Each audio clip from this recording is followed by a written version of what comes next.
வணக்கம். நியூஸ் வெஸ்டின் உலக முக்கிய தலைப்பு செய்திகள். அமெரிக்க தேசிய பயங்கரவாத எதிர்ப்பு மையத்தின் முன்னாள் தலைவரான ஜோஹெண்ட் அமெரிக்கா மற்றும் ஈரானுக்கிடையே எட்டப்பட்டுள்ள வரலாற்று சிறப்புமிக்க அமைதி ஒப்பந்தத்தை வரவேற்றுள்ளார்.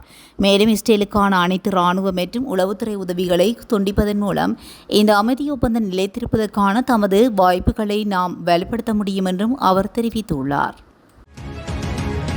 அமெரிக்கா மற்றும் ஈரானுக்கிடையே போர் நிறுத்த ஒப்பந்தம் ஏற்பட்டுள்ள நிலையில் ஈரானின் அணுசக்தி திட்டங்கள் தொடர்பான நடவடிக்கைகளுக்கு பதிலாக அந்த நாட்டின் மீது விதிக்கப்பட்டிருந்த பொருளாதார தடைகளை நீக்க தயாராக இருப்பதாக இங்கிலாந்து, பிரான்ஸ், ஜெர்மனி மற்றும் இத்தாலி ஆகிய நாடுகள் அறிவித்துள்ளன.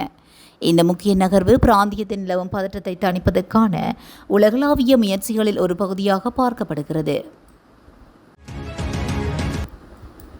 அமெரிக்காவின் ஸ்டான்போர்ட் பல்கலைக்கழகத்தில் கூகுள் நிறுவன தலைமை செயல் அதிகாரி சுந்தர் பிச்சை சிறப்பு விருந்தினராக பங்கேற்ற நிகழ்ச்சியிலிருந்து மாணவர்கள் வெளிநடப்பு செய்தனர். பாலஸ்தீனத்துக்கு ஆதரவு தெரிவித்து அவர்கள் நிகழ்ச்சியிலிருந்து வெளியேறியதனால் சலசலப்பு ஏற்பட்டது. அமெரிக்காவின் கலிபோர்னியா மாகாணத்தில் ஸ்டான்போர்ட் பல்கலைக்கழகம் உள்ள நிலையில் அங்கு கடந்த ஞாயிற்றுக்கிழமை நடைபெற்ற 135வது பட்டமளிப்பு நிகழ்ச்சியில் அந்த பல்கலைக்கழகத்தின் முன்னாள் மாணவரான சுந்தர் பிச்சை சிறப்பு விருந்தினராக கலந்து கொண்டார்.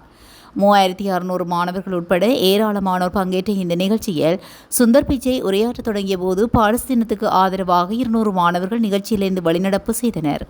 பாலஸ்தீனத்தை ஆக்கிரமித்துள்ள இஸ்ரேல் அரசுடன் கூகுள் நிறுவனம் கொண்டுள்ள உறவுக்கு எதிராக பாலஸ்தீன ஆதரவு மாணவர்கள் குரல் எழுப்பி வருகின்றனர். குறிப்பாக கடந்த 2021ஆம் ஆண்டு இஸ்ரேலுடன் $1.2 பில்லியன் மதிப்பில் கணினி சேவைகள் ஒப்பந்தத்தை கூகுள் நிறுவனம் மேற்கொண்டதற்கு அவர்கள் எதிர்ப்பு தெரிவித்துள்ளனர். இந்த நிலையில் சுந்தர் பிச்சை கலந்து கொண்ட பட்டமளிப்பு நிகழ்ச்சியிலிருந்து பாலஸ்தீன கொடிகள் மற்றும் பேனர்களுடன் முழக்கங்களை எழுப்பியவாறு மாணவர்கள் வெளிநடப்பு செய்தனர்.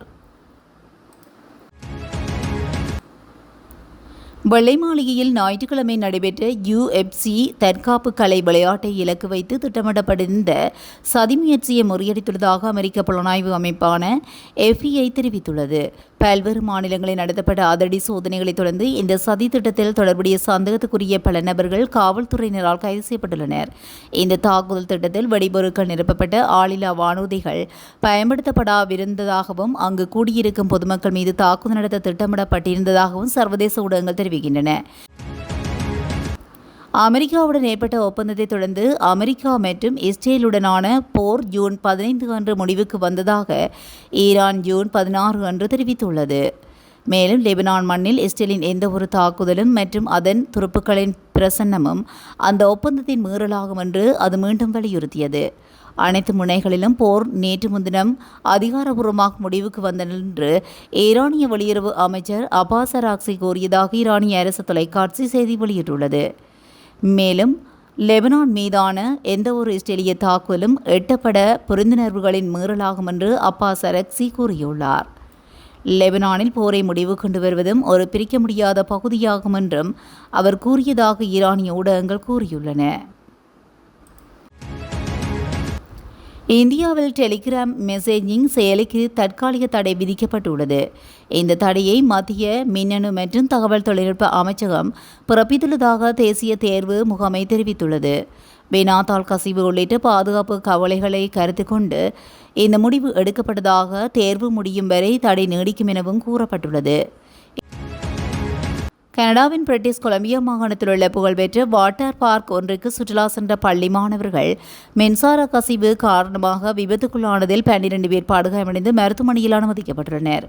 இந்த சம்பவம் அப்பகுதியில் பெரும் அதிர்ச்சியை ஏற்படுத்தியுள்ளது. ஷில்லி வாக் பகுதிக்கு அருகிலுள்ள கல்டஸ் லேக் வாட்டர் பார்க் என்ற பொழுதுபோக்கு பூங்காவுக்கு மினிகாடா நடுநிலை பள்ளியை சேர்ந்த மாணவர்கள் கல்வி சுற்றுலா சென்றிருந்தனர். அங்குள்ள ஒரு விளையாட்டு பகுதிக்கு செல்வதற்காக மாணவர்கள் வரிசையில் நின்று கொண்டிருந்த போது இந்த விபத்து நேரிட்டுள்ளது. கனடாவின் மினிடோபா மாகாணத்தில் ஹெபடைட்டிஸ் ஏ நோய் வேகமாக பரவி வருவதையடுத்து அமெரிக்காவின் நோய் கட்டுப்பாட்டு பிரிவு தடுப்பு மையம் தனது பிரஜைகளுக்கு பயண எச்சரிக்கையை வெளியிட்டுள்ளது. 2025 ஏப்ரல் மாதம் முதல் தொடங்கியுள்ள இந்த நோய் பரவலில் இதுவரை 658 பேர் பாதிக்கப்பட்டுள்ளதுடன் 142 பேர் மருத்துவமனையில் அனுமதிக்கப்பட்டுள்ளனர். மேலும் 5 பேர் தீவிர சிகிச்சை பிரிவில் சிகிச்சை பெற்று வருவதுடன் 4 பேர் உயிரிழந்துள்ளதாக அதிகாரப்பூர்வ தகவல்கள் தெரிவிக்கின்றன. அசுத்தமான உணவு, நீர் மற்றும் நெருங்கிய தொடர்புகள் மூலம் பரவும் ஹெபடைட்டிஸ் ஏ கல்லீரலை பாதிக்கும் தொற்று நோயாகும் எனவும் தெரிவிக்கப்பட்டுள்ளது.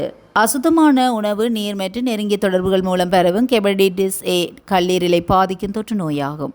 பலவீனம், குமட்டல், வாந்தி, வயிற்று வலி, மஞ்சள் காமாலை உள்ளிட்ட அறிகுறிகள் இதனால் ஏற்படக்கூடும். அதேவேளை பயணிகள் கைகளை அடிக்கடி கழுவுதல், சுகாதார நடைமுறைகளை பின்பற்றுதல் மற்றும் ஹெபடைட்டிஸ் ஏ தடுப்பூசியை பெற்றுக்கொள்ளுதல் அவசியம் எனவும் அமெரிக்காவின் நோய் கட்டுப்பாட்டு மற்றும் தடுப்பு மையம் வலியுறுத்தியது.